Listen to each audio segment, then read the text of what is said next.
салом бинандагони азиз, барномаи ахбори озодиро тақдими шумо мекунам. ҳамкоронам дар душанбе ва Прага охирин хабарҳои ҷаҳону Тоҷикистонро гирд оварданд. имрӯз 28 апрел аст ва ба сархати хабарҳо таваҷҷӯҳ кунед. аз устухони гӯё ноогоҳона фурӯ бурда ба ҳалокат расид. модари сарбози фавтида муҷозоти омилони эҳтимолии марги фарзандашро талаб дорад. من نفهمیدم که ترا دستی پای خود کشتنی روی میکنم. мақомоти амрико тирандозӣ дар зиёфати солонаи хабарнигорони кохи сафедро сӯиқасд ба ҷони Доналд Трамп номиданд. ва дар Тоҷикистон фикри мардумро дар бораи порагирӣ пурсиданд. маълум шудааст ки беш аз 50% шаҳрвандон аз оқибатҳои ногувори коррупсия бехабаранд. аммо шурӯъ мекунем аз он ки як сарбози вазорати мудофиаи Тоҷикистон дирӯз дар шаҳри Ваҳдат худро ба рудхонаи Кофарниҳон андохтааст. ҳоло наздикони сарбоз ва сокинон пайкари ӯро дар соҳилҳои Кофарниҳон ҷустуҷӯ доранд. Шаҳбоз Ҷон Маҳмадзода сокини 23-солаи ноҳияи Файзобод 8 моҳ пеш ба артиш рафта сарбози батальони Минарубии вазорати дифоъ дар ноҳияи Рудакӣ будааст. Насим, як тан аз наздиконаш, имрӯз ба Радиои Озодӣ аз қавли шоҳидон гуфт ки ӯ телефони мобилиашро ба як зане раҳгузар дода аз болои пул худро ба рудхона андохтааст.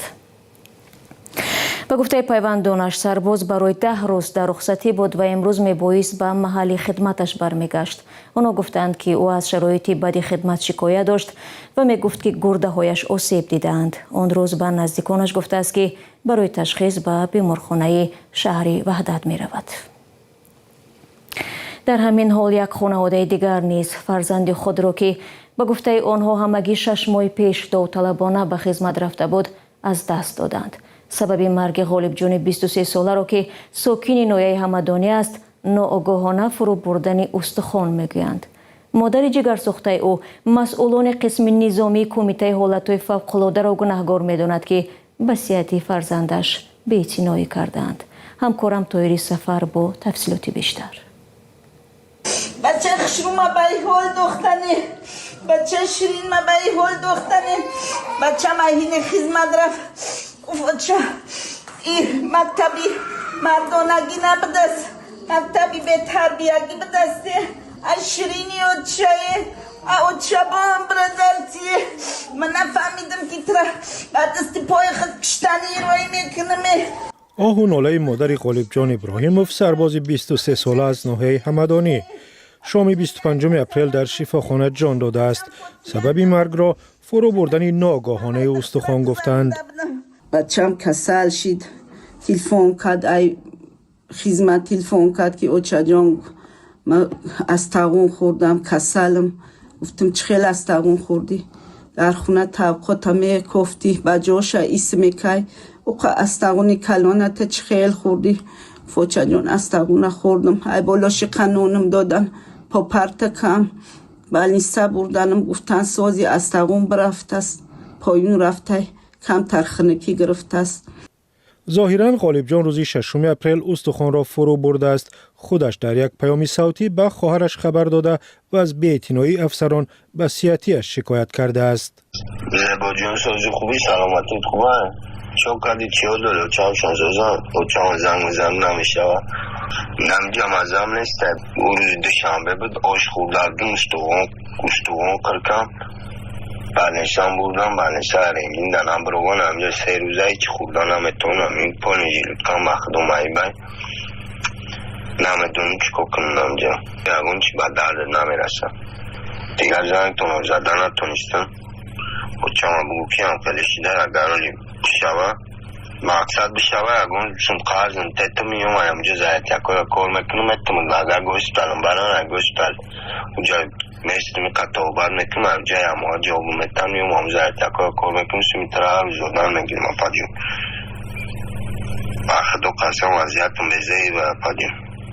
در مکالمه‌های صوتی و کتبی با اهل عائله که رادیو آزادی آنها را دید، غالبجان از تأخیر در معالجه و عذاب خدمت و کار در قسم نظامی شکایت کرده است. مادرش میگوید هنگام معالجه از پسرش هم پول خواستند.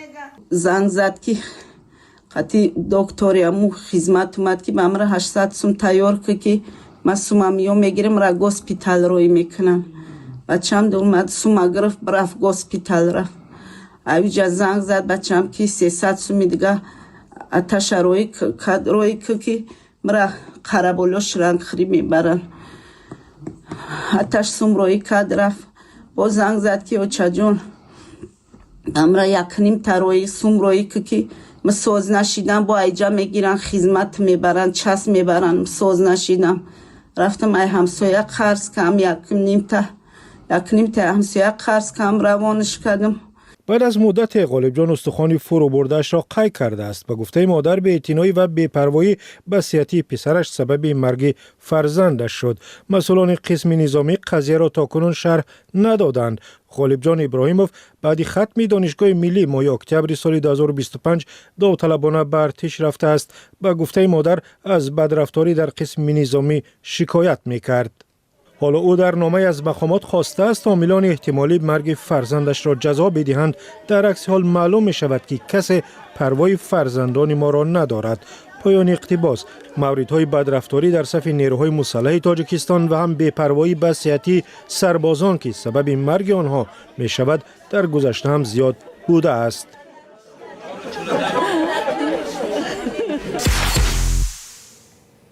رو می‌ریم با موضوعهای دیگر. امومالی رحمان پرزیدنت تاجیکستان با سرجیو گور فرستاده ویژه پرزیدنت آمریکا در آسیای جنوبی و مرکزی در دوشنبه صحبت کرده است.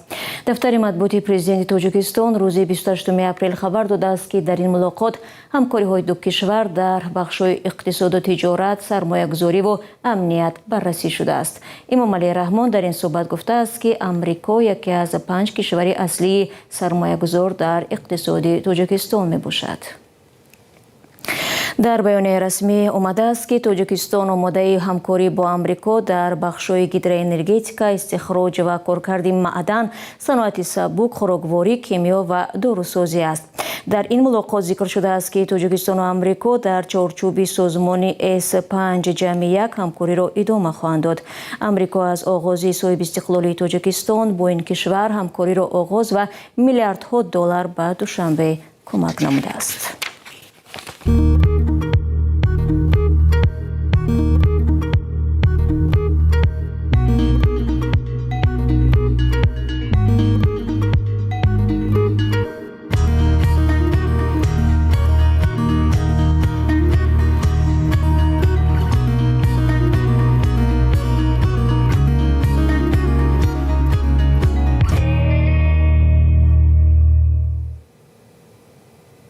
شما برنامه اخباری رادیو آزادی رو تماشا دارید. فردی که روز 27 اپریل به ضیافت سالانه خبرنگاران کاخ سفید حمله کرد به سوی قصد به جان پرزیدنت ایبدار شده است. به گفته مقامات آمریکا، کول توماس آلن ساکن شهر تورنسی ایالت کالیفرنیا قصد کشتن دونالد ترامپ را داشت. گزارش رویترز را در این باره همکارم مومن احمدی تقدیم می‌کند. فردی گمانبر به تیراندازی در ضیافت سالانه خبرنگاران کاخ سفید به سوی قصد به جان پرزیدنت دونالد ترامپ متهم شده است. کول توماس آلن 31 ساله که پروندهش در دادگاه فدرالی واشنگتن بررسی می شود، احتمال با اتهام نگهداری غیرقانونی سلاح آتشفشان نیز ایبدار شود.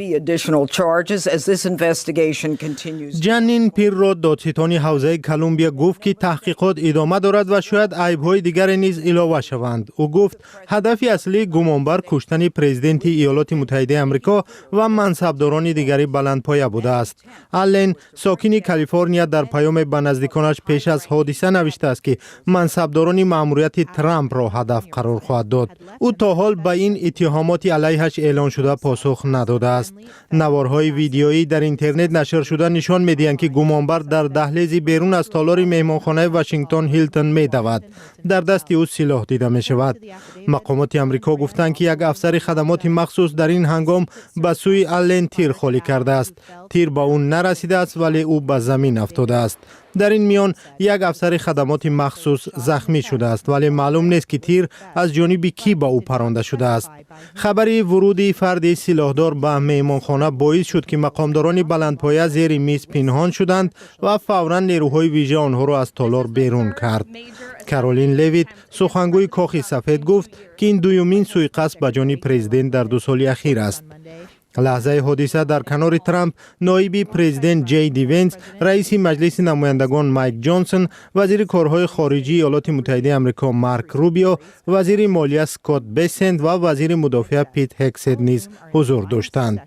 آلن در مهمانخانه واشنگتن هیلتون که ضیافت در آنجا برگزار میشد از پیش حجره گرفته بوده است. او با قطار از کالیفرنیا به واشنگتن آمده بود. مقامات میگویند آلن که در داخل مهمانخانه بازداشت شد با خود یک تپانچه، یک ملتق شکاری و چند کار داشت. برمیگردیم به تاجیکستان. یک تحقیق افکار عموم درباره کروپسیا و یا فساد در این کشور نشان داده است که دادن رشوه به مقام یا در هر اداره دولتی به یک کار مقرری تبدیل شده است.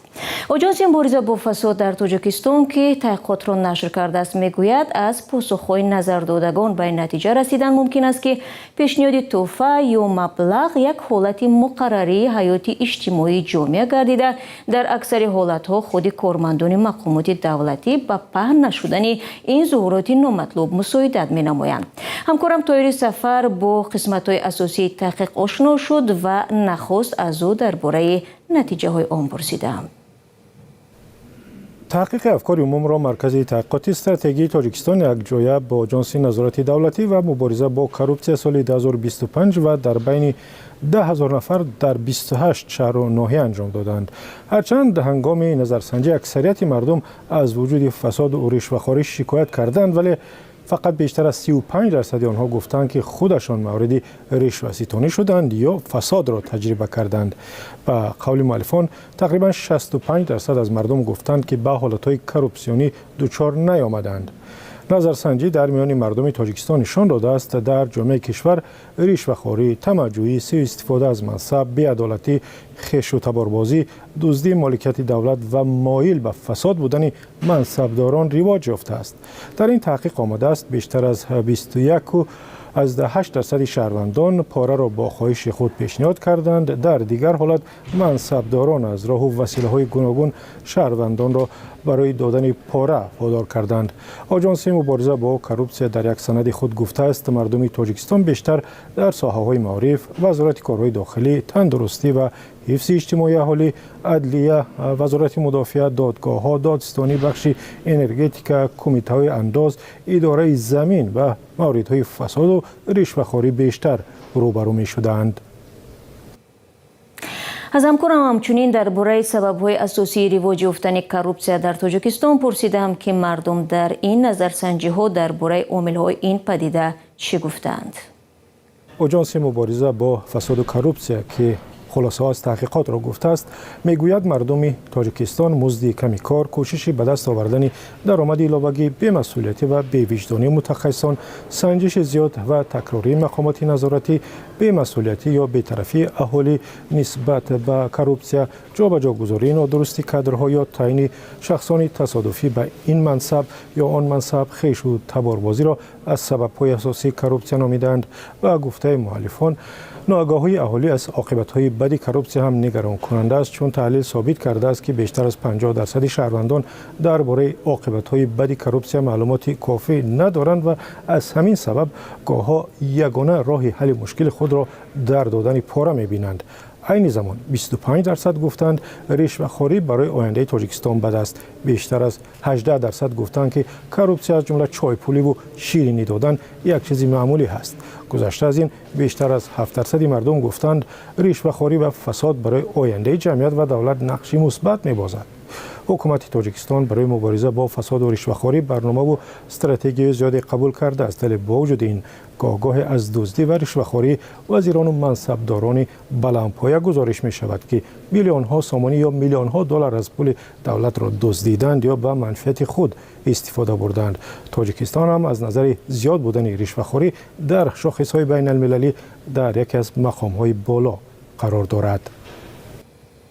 تشکر از همکارم طاهری سفر و با این صحبت برنامه اخباری آزادی را به پایان میبرم. تشکر که با ما